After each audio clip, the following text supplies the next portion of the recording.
Okay, girl, you're just gonna have to excuse that these dogs down here are just messing with me today. So if you hear them, just please ignore them. Hey guys, welcome back to my channel. I hope that you guys are excited about this video. I know I am. I've already got my base complexion done and all of my brow stuff and whatnot. I'm prepping my eyes for whatever look I'm about to do. And as you can see, there's a little difference in the lighting. So I'm not using my backlight right now. I'm gonna try half this video with the backlight and then half the video without the backlight, just to see, and then you guys let me know which one you like best. Do you like the backlight or do you like it without the backlight? I'm gonna go ahead and tell you what I did for my brows because it's a lot different than what I usually do. As you can see, they're a lot, not heavier, but they're a little darker.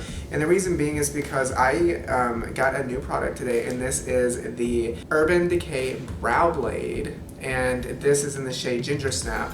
And the reason I wanted to buy this is because this is very similar to the MAC Shape and Shade eyebrow felt tip pencil. But the only thing I don't like about the MAC Shape and Shade brow pencil is that they have the smudger. I will never use the smudger. I love MAC all day. I'm a stan. I mean, I work there. So I'm kind of just like, you know, I love the felt tip end, but I don't particularly like the sponge smudger end. I just never get any use out of it. So I saw Raw Beauty Christy use it, and it's a felt tip on one side. Let me show you.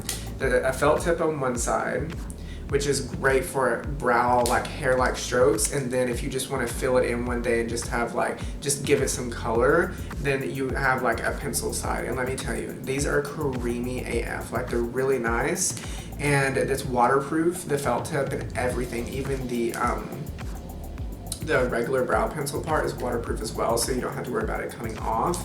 But yeah, I'm super in love with my brows today. They're intense, but they're also, if you go up to them, and I'll zoom you guys in a second, they're very fluffy. Okay, so that's what it looks like up close. As you can see, all I did was use I didn't even use this part, the brow pencil actual part. I used the felt tip part for all of my brow. And I really, really like how it turned out, like how bushy and just how textured it looks. Girl, you know I love a good texture brow. So, and then for my complexion products, I used basically the same thing that I always use for foundation. I used the Makeup Revolution Conceal and Define Foundation in the shade F3. And then I used the Conceal and Hydrate Concealer by Makeup Revolution as well in the shade C4. Now you might be thinking, oh my gosh, that's technically a shade lighter. Yes, but this is actually almost very similar to C3 in the foundation. There's a little difference in their naming of their shades. Just because it has a larger number doesn't mean that it's particularly any lighter or darker. So if you're wondering, because I like concealer shades to be my skin tone. I don't want something that's really brightening. I'm just not that type of girl. And for my powder, I used the Maybelline Fit Me powder in the shade 10. And it's the loose one, not the pressed one. I've never used that one.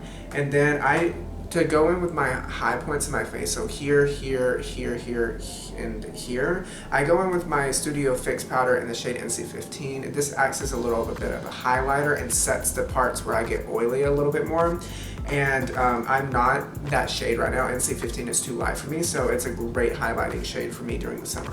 Now for the blush, I used my new product that I got for my birthday by Miss Angelina, and I'm so excited. I was so excited to use it because I've wanted a blush trio from Morphe because I've heard they're quite good. And let me tell you, girl, they are great. This is the blush that I'm using today, and I needed something to replace my, you know, my good old trusty Nude Rose palette by BH Cosmetics that's literally busted and crusted, and I've hit pan on so many, and I'm almost out of my blush, completely out of my bronzer. So yeah, now I just have to go on the search for a perfect bronzer shade, but I found a perfect dupe for it. So if you're wanting to buy it, get the Morphe trio, blush trio, and I don't know if there's like multiple ones or it's just this is the one blush trio. Blushing Babes pop-up blush. I think if that helps you guys any on what like shade it is. The reason I wanted to do a bit cut crease is kind of like inspired by Aquaria because she uses Aquaria, I've heard, like, I've watched her makeup videos and stuff. She uses a Jeffree Star Druggler, and Miss Angelina got me this at the Morphe store when she was in Tampa a couple of weeks ago for my birthday. So I'm going to be using this, and let me tell you, I've already used it. I've already played in it just by myself without filming or anything. She is cute. I love her. So she's very pigmented, and the great thing about it that I liked when I worked with it the first time is that it does not get chunky and doesn't get really weird when you layer it up, even though you only need maybe one and a half layers to get full opacity on it. You guys can relate, like when you're blending an eyeshadow shade onto your, like when you cut your crease like a half moon and then you blend the outer corner into the concealer, the cut crease, sometimes it can get like a little weird and stick weird, but let me tell you, when this, oh my gosh, it blends so great onto this liquid lipstick shade. So you don't have to worry about, if you're worrying about like blending it onto like a cut crease or anything. I've been listening to The Fifth Element, the Diva song, but the aria that comes before it. So, no, no, no, no, ma che me la pace. Whatever. I can't do Italian. So yeah, I can do Portuguese, but I cannot do Italian. Eu posso falar português, mas eu não posso falar Italian, whatever. So what I'm gonna do is go ahead and start mapping out my crease. Now to do that, I'm gonna be using my ever so trusty one I use all the time, is a little packer brush by Real Techniques. This is the shading brush here, just a dense packer brush if you got it. And then I'm gonna dip into the black shade in the Anastasia Beverly Hills Norvina palette. It's the E5 shade in the bottom right hand corner. And then go in and then just start really packing that in my crease.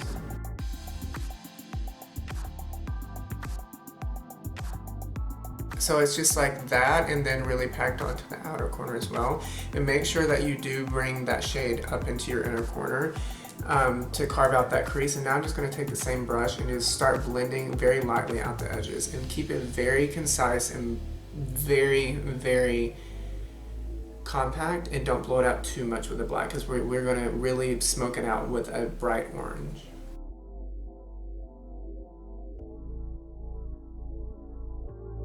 Now, before I go on, I will say that when you're working with black shadows, it is always a good idea to put down a layer of loose powder under your eyes, just so that you can catch any fallout. Now that we kind of have that safety net under our eye, what we're going to do now is that we're going to dip into that D2 shade that I was talking about with a little bit more blown out brush here. This, to be honest, is as big as I like to work with eyeshadow brushes, because I feel like if you get any bigger than that, you kind of lose control of where you're placing the colors. And that's one thing about my eyeshadow work, is that I'm very, very specific and very detailed in where I place it, because if you blow it out too far here or too far here, it just kind of disproportionizes, if that's a word, the eye shape, and it makes it look a little bit too off kilter. I'm going to dip into that D2 shade and coat that brush really well. It looks like Cheeto dust. And then I'm just going to start blending out the black.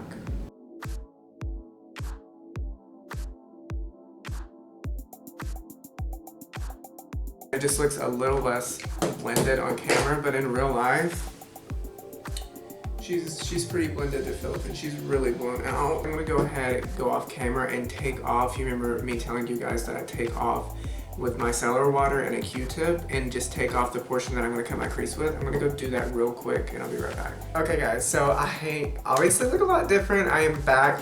I actually just went ahead and did my liner and extended some stuff and put a lash on, but I'll tell you what I did. By the way, I have my backlight on, and you guys need to like let me know if it's better without the backlight. I think it may be better. I think the lighting just balances out better if that's not in the background.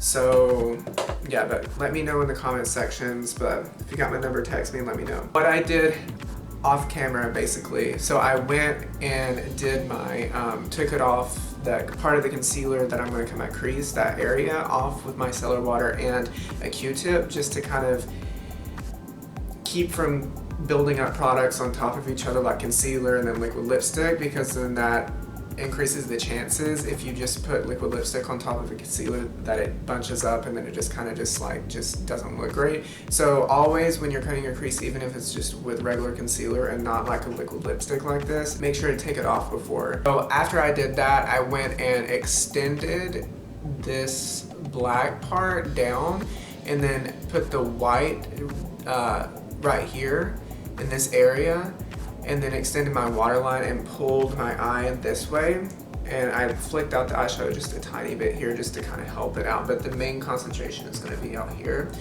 And then what I did after that is I blended this out obviously and took the black under there so it'll look like my waterline's been extended, and then took my liquid liner and then just did like you're doing a winged liner and got it thick out here, and then didn't wing it out though, just stopped there and blended it out with some black. And then do you see how well the black blends and stuff blends onto the liquid lipstick? That's what I'm talking about. Like there was no effort, I didn't have to do much at all, so that's really good formulation liquid lipstick. Especially, girl, I'm putting it on my eye, honey. They're eye safe, but like, wow, multi-purposed. The lashes that I used is the Coffee Talk lashes in the shade Madison. That's basically what I did. It's not like, it looks a lot, but you just need to take your time and like assess it as you go and be like, I need to add a little more depth here. Like for example, when I was adding the black around this area, it took me forever to get to build the black up around here to the point where I liked it,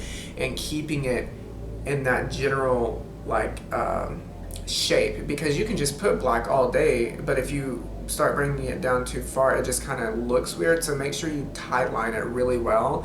And to clean up the lines a little bit more and make them even more crisp, I went in with my liquid liner by NYX Cosmetics here, the Epic Ink eyeliner, and then just lined the crease there, and then lined right here on my waterline to make this extra sharp and this pop a little bit more. Let me go ahead and I gotta take a break. This took a little while because I was working with so many new products that I had to kind of like suss them out a little bit and see how it was going. But I'm gonna go eat some chicken nuggets and tater tots for dinner, and I'm gonna come back and do my other eye off camera, and then do my lip stuff and do finishing touches, and be back to do my little outro with you guys. Okay guys, I am back. So I look crazy. Like this is such an intense look. I had to add more contour and more blush and everything just to make it look a little balanced out because the eyes are so intense. And I think that I'm gonna actually go put in some like a wig or something, because I think this really needs a wig for the picture. Like a good like pussycat wig, like the black one that has bangs that comes down. Ooh, yes, that would be adorable. I just did the other eye off camera, and then I went in with my lip liner by LA Girl, the Perfect Precision lip liner in the shade Bear, and then went in with the Jaclyn Hill palette and added, let's see, this color on the outer part of my lip, so like a very like an extra lip liner. I don't have one that's deeper than the one I have, and I needed to deepen it to make it a little bit more vampy. So I ended up doing that, and then using this Revlon lipstick here. And this is in the shade Rise Up Rose, so it's really, really beautiful, and it's like a really, as the name suggests, a rose color, but very deep and very dark, and I really like how it looks with this. So yeah, and I just put on the other lash as well. So I hope that you guys like this video. I know I had like, this was a journey. I wasn't expecting this to turn out like this at all. I kind of look like Elvira a little, like I'm giving that kind of vibes. But anyways, if you guys like this video, give it a thumbs up, and don't forget to subscribe to my channel and hit the notifications bell so you're notified every time I post a video, which is every Tuesday at noon Eastern Standard Time. So I will see you guys in my next video. Love you guys. Bye.